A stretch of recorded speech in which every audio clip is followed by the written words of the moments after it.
Good afternoon. Welcome to this month's Research Matters. I'm Erica Salzik, the Department Administrator for UT Southwestern's Human Research Protection Program, and I will be one of the moderators for today's session. I'm going to go over some housekeeping items quickly. So, here they are. So first, if you have any questions for our presenters, please type them in the Q&A. One of the moderators will respond to you during the session, or we will address it at the end of the presentation. This session is recorded and will be available immediately after the conclusion of the live session by clicking on the Microsoft Teams Live link in the Outlook appointment. We will send the slides and handouts out via the listserv. And you will also be able to access the slides, handouts, and recordings on HRPP's Research Matters website, which can be found under the Training and Resources page. We do provide a certificate of attendance for those who have logged in using a valid email address. If you do not receive one via email but should have, please send an email to hrpp@utsouthwestern.edu to request a certificate. And finally, we want to hear from you. We are interested to know what topics you would like us to cover during these sessions. How did our speakers do and how our office is doing? So please take a few minutes to complete the survey to provide your feedback.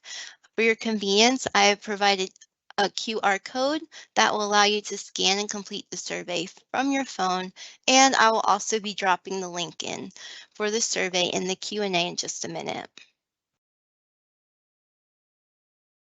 Here's the agenda for today. We have some updates from our Regulatory Support Office, and that will be presented by Erica Iwatate. And then we will have Hend Nadeem and Brendan Paulman from our SIRB Reliance Office presenting on an overview of the SIRB and Reliance processes. And we will conclude with the open Q&A session. So with all of that, I will turn it over to Erica.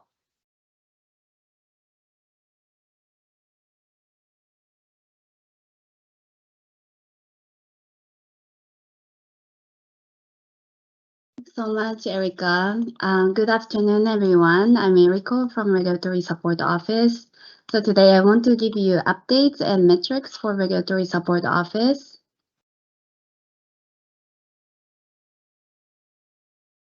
So this is actually very exciting news for investigators who are sponsor holding IDE or who plans to conduct a FDA-regulated device studies. So a sponsor and sponsor investigator can now submit FDA e-copy files for medical device submission to the CDRH Document Control Center 100% electronically using the new FDA Customer Collaboration Portal or CCP.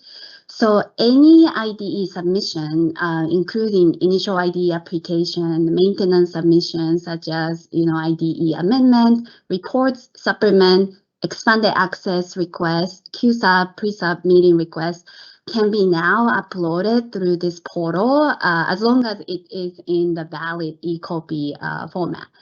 So, and anyone with the valid portal account can upload submissions on behalf of a sponsor as well.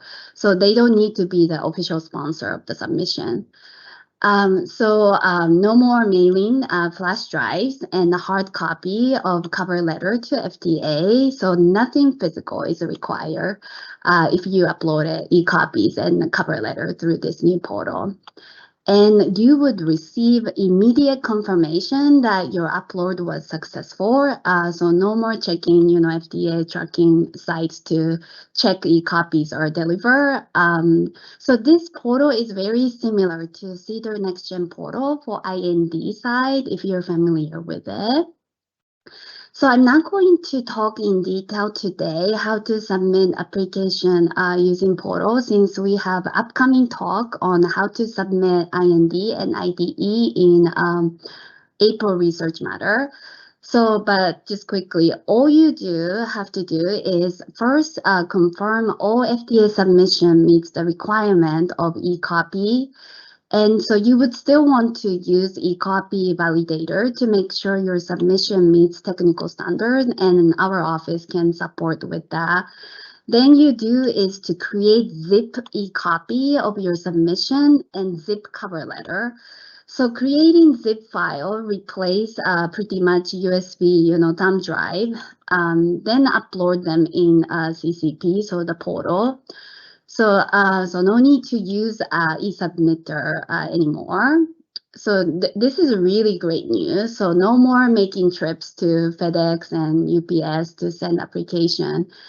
And so we do want to remind you that if you are the sponsor who holds IND IDE, please remember to send us the copy of all your FDA submission, as it is required for Regulatory Support Office to keep the shadow file of your submission to FDA. So now ct.gov compliance metrics. So according to Public FEDA non-compliance website, in January, our FDA-regulated studies compliance was 100%.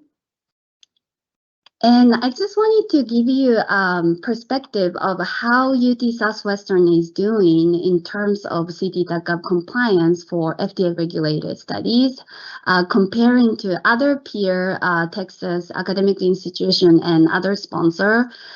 So as you can see, the volume, so the number of results reported in the clinicaltrials.gov, UT Southwestern has the second highest number of results reported after UT Health Science Center, Houston. And we have been pretty much maintaining 100% compliance since December 2021. And this ranking includes all sponsors, academic institution, and biopharma companies. So UT Southwestern ranked number 30 out of 4,376 sponsors in terms of volume of results reported to the ct.gov. So this ranking truly reflects not only UT Southwestern is one of the top institutions globally for consistently publishing high quality scientific research and result. UT Southwestern investigator is really dedicated to the highest standard of research integrity and compliance with federal law. So Regulatory Support Office, we hope to continue assisting our investigator and study team to maintain 100% compliance. And so this is real-time compliance for all clinicaltrial.gov records under UT Southwestern organizational PRS account, so ct.gov account that we track. So the public non-compliance tracker in the previous slide only captures FDA-regulated clinical trial results only. So it doesn't include NIH-funded clinical trials that are not FDA-regulated or trials that were submitted voluntarily. So, blue bar is the total records that we oversee. Green indicates the record without problem, and red and orange are the record with problem, and some of them are non-compliance ones. So while we have steady increase in total record numbers, we try to keep the program record as low as we can with the help of study team. So, your study may not be the FDA-regulated clinical trial, but if you are conducting clinical trial with or without funding, you are most likely required to do the ct.gov registration and maybe results reporting one way or other. And there is a strict timeline to do that. And if you don't in timely manner, there will be serious consequences for non-compliance, including fines, manuscript rejection, and not only holding funds of your hours and restriction on continuation, there will be institution-wide hold on funds. So please reach out to us if you have any concern or question about ct.gov reporting. So now switching the gear. So Regulatory Support Office also assists investigators who are sponsor who holds IND, IDEs, and we provide support with maintaining any FDA requirements. So on the left, we have a quick snapshot of the sponsor investigator support program for your reference. And graph on the right is reflecting the types of FDA submission support requested by the investigator, so by the sponsor investigator each month. So last month in January, looks like we supported 1 QSub or pre-sub meeting requests and 4 expanded access requests, 2 annual reports, and 3 IND and or IDE amendments. So this concludes Regulatory Support Office updates. So thank you so much for your attention. Please visit our website and reach out to us if you have any questions related to ct.gov submission and IND IDE expanded access submission. Thank you so much. I am now passing over to Hen and Brandon from Reliance team. Thank you so much.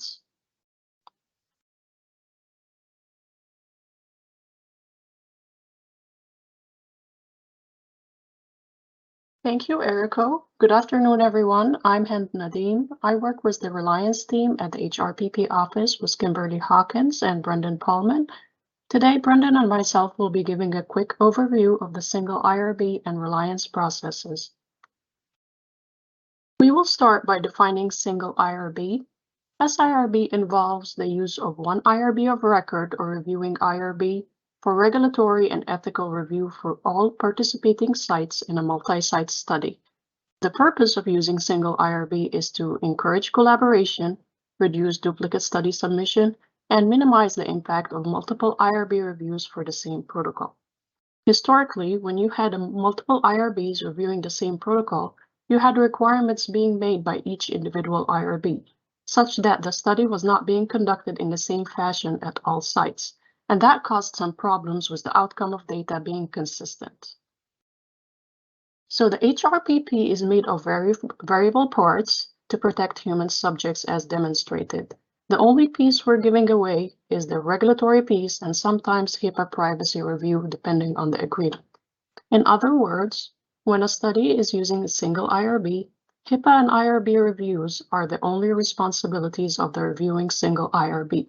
All other ancillary committee reviews and institutional reviews must still take place at all participating institutions. So when is single IRB required? When it's mandated by the regulations and when UT Southwestern faculty collaborates with external institution. Effective January of 25th, 2018, the NIH policy mandated the use of single IRB for multi-non-exempt studies, and the revised common rule mandated that institutions engaged in cooperative research, conducted or supported by federal department or agencies, rely upon approval by a single IRB for the portion of research that is being conducted in the United States, and this was effective January 20 of 2020. So single IRB is not required for exempt research, and UT Southwestern follows this by not relying on an external IRB and does not serve as single IRB for exempt studies. SIRB is also not required if the designated single IRB is unable to meet the needs of a specific population, where local IRB is required by federal, tribal, or state laws, and when research is being conducted under career development for research training or fellowship awards. Also, it's not required if the external site is not engaged in research. For example, if the external site will only be doing data analysis for de-identified data that does not engage them in research, therefore single IRB review would not be required in that case. There are 2 methods for single IRB review.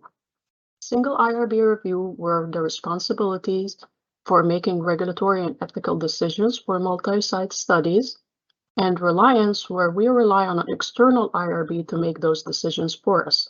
As you can see, in a single IRB review, UT Southwestern issues the initial study approval for UT Southwestern as a single site, approves the addition of relying sites through a modification, and approve all other changes to the study, such as continuing review or annual update, reportable events, and so on. By the same token, when we're relying on an external IRB, they provide these functions for us. So when we are serving as IRB of record, it's important for the lead PI to have a communication plan with study sites to ensure that external sites are notified of the progress and approval of study documents, modifications, CR, and so on. On the other hand, when UT Southwestern is relying on an external IRB for review, UT Southwestern study team is responsible for following the lead of the external site. It is also required to submit locally so that we can follow the progress of the study and ensure that our institutional requirements are being met. Moving on to the single IRB process, how will we receive this information from investigators? Well, it starts with a reliance request in REDCap that is submitted by the local research team. This request includes information such as the number of sites being involved, research that's going to be occurring at all other sites, and it also allows us to communicate with the study team about any IRB review fees and the types of permission that we will need to put in place to allow us to review on behalf of those sites through our reliance agreement. As mentioned prior, we will do the initial study approval, which includes UT Southwestern's engagement first, then we will approve the other sites through modifications. Things that are important to us when we're reviewing for other sites, first, of course, is the reliance agreement. How reliance will be documented. Smart IRB is our preferred agreement method, but we can also issue an IAA, which is an IRB authorization agreement. The single IRB process for individual sites may not move forward until the sites has officially ceded IRB review for UT Southwestern. Other important documents are the local context and institutional profiles for external sites. The local context help us understand things that are required for recruitment, such as consent documents, while the institutional profile helps us understand situations and policies that govern research at external institutions, which may be different from ours. For example, if a California site, let's say UCLA, will rely on UT Southwestern, California have very specific requirements, especially when it comes to consent form and local context. They require very specific HIPAA language to be added to the consent, as well as an additional document called the Bill of Rights must be presented to the participants at the time of the consent. Also, the institutional profile will inform us as a reviewing IRB of UCLA policies for conducting research. This information will help us make a decision to onboard UCLA and take into consideration the California state laws to ensure that we're providing the required human subject protection. Other items that we look for is the communication plan, and this is provided by our team to outline the roles and responsibilities for our site and the relying sites. We will also want to know how the study team will track the ongoing progress and manage the study documents for study updated modifications, CR, study closures, and so on. Will the study team be using email, or they will be using the document management system such as IREX? Please note, if a study is going to onboard 3 or more sites, we will recommend using IREX for easier document management. Moving on to modifications, there are 3 different types of modification in a single IRB study: onboarding a study site, adding or updating material or documents for relying sites, and modifying the study or the study documents for UT Southwestern. I will focus on the first 2 types since modifying the study documents for UT Southwestern follows the same steps as a regular modification for non-reliance studies. So to onboard an external site, this is a minor mod that will be reviewed by a designated reviewer at our office. Once the external site have completed their Part 2 consent, their institutional profile, the protocol-specific document, and have a fully executed agreement, the study team will submit a modification with all these documents to the HRPP office to onboard the external site. If UT Southwestern will serve as privacy board for the external site, then Form H, if available, will need to be updated to include the name of the site being onboarded. Moving on to the second type, if external sites will use recruitment materials that was not reviewed and approved by UT Southwestern IRB, a modification will need to be created to review and approve these documents for the external site. Please note, it's the study team's responsibility to provide the approved documents and the modification approval letter to the external site. Relying sites will need to submit these approved documents along with the approval letter to their local IRB for review and acknowledgement prior to use at the local site. So there are some special considerations when it comes to single IRB, and I will start with conflict of interest. If a COI applies at an external site, UT Southwestern must ensure that any COI plan is incorporated into the study, such as included in disclosures to subject in consent forms and in EIRB. Also, UT Southwestern retains the authority to impose additional exclusion of conflict of interest management requirements that are more stringent or restrictive than what is proposed by the relying institution. With that being said, please note that UT Southwestern will not modify or change any management plan or mandate disclosures to subject without discussing with and acceptance by the relying institution first. Moving on to HIPAA, the expectation for UT Southwestern is to serve as privacy board for relying site when we are the IRB of record. And when of course the study falls under HIPAA privacy rules. But an alternative arrangement can be made if outlined in the reliance agreements, such that some or all relying institutions can perform privacy board determination instead of the reviewing IRB. And last but not least, consent forms. Consent for single IRB is broken up into two parts, Part 1 and Part 2. Consent Part 1 is a master consent that provides all information about the study and what are the procedures that will be performed at all sites.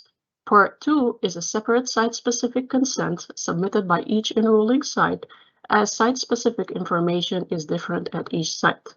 Therefore, Part 2 includes customizable sections such as compensation for injury, variation in cost, local contact information, and so on. Please note, when the consent is being presented to participants, Part 1 and Part 2 are combined as one document. So therefore, the signature boxes are only added to Part 2 consent. And now I will turn it over to Brendan to talk about the reliance process. Hello, I'm Brendan. I'll be covering the reliance portion of this presentation. So UT Southwestern may also rely on an external IRB for regulatory review.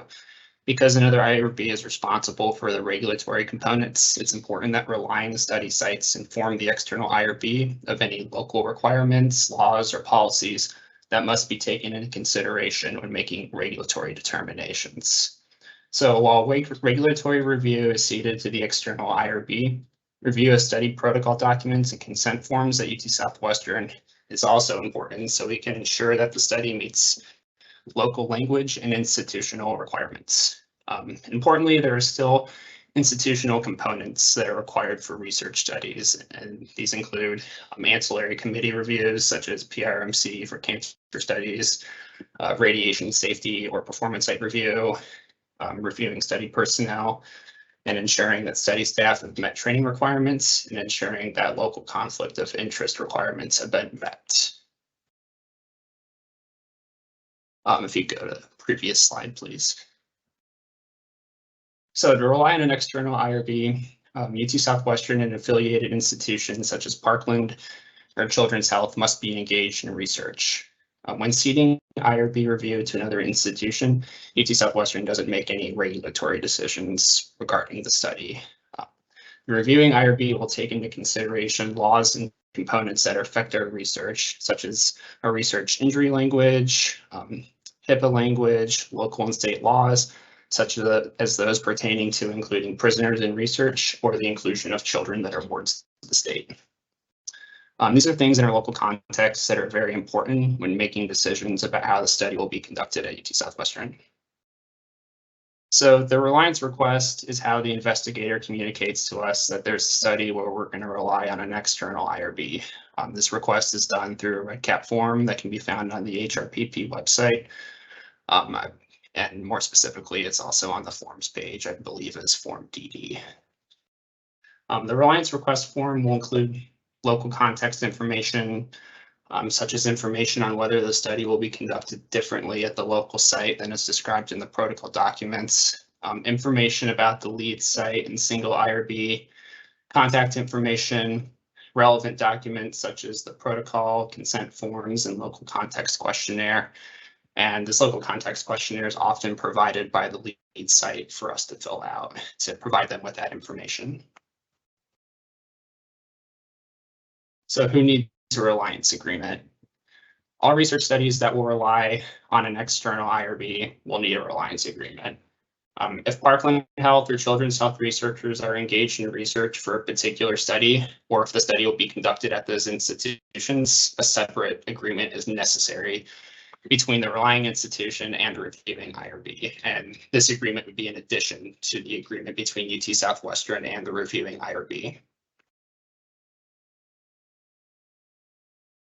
So what happens after another reviewing IRB approves the study? We still require that you create a shadow file in eIRB because we still need to be able to track the progress of the study.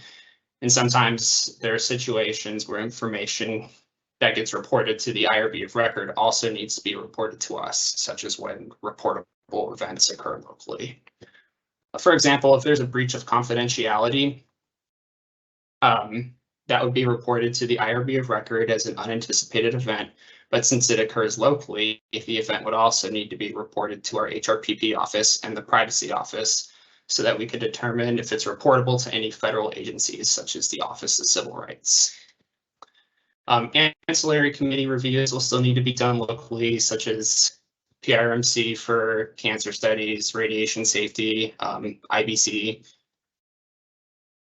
And any modifications which are approved by the reviewing IRB will also need to be submitted in eIRB, and this includes protocol amendments and changes to the consent form. It's also important to include the approval letter from the IRB of record, since UT Southwestern is not making any regulatory decisions. We need to know that the reviewing IRB has approved the change to the study. And continuing reviews performed by the external IRB are also submitted in eIRB as annual updates. Next slide. So to summarize, there's two methods of single IRB review. UT Southwestern can serve as single IRB, or we can seed review to an external IRB. Both of these methods start with a reliance request, and both require reliance agreements, local context forms, and an institutional profile. And in both cases, the study must be submitted in eIRB. So here are some resources for your reference. You can contact our team using the link on our website. We host an office hours, and there's typically somebody from the Reliance team who attends every session. And you can also book a Reliance consult using the link on our website. And here's our contact information, and thank you for your time and attention. Okay, great. All right, so this concludes our presentations for today's session. So if you have any questions, please type them in the Q&A right now. We'll be able to field your questions and respond even after the event has ended, as long as you don't leave the meeting. So while we wait for you to get them typed up, I just wanted to remind you of the survey. If you can just spend a few minutes to complete the questions, we will use the information to improve the content of these sessions and how we present them. We will also be able to see what areas we need to work on in the office and what areas we are excelling in. I want to thank our presenters, Erica, Hend, and Brendan, and thank you all for attending today's session. The next Research Matters session is scheduled for March 21st. And so we want to wish you all a great rest of your week. And I do see lots of questions coming in, so you're welcome to continue submitting your questions and we will be answering them. Thank you all. Have a good day.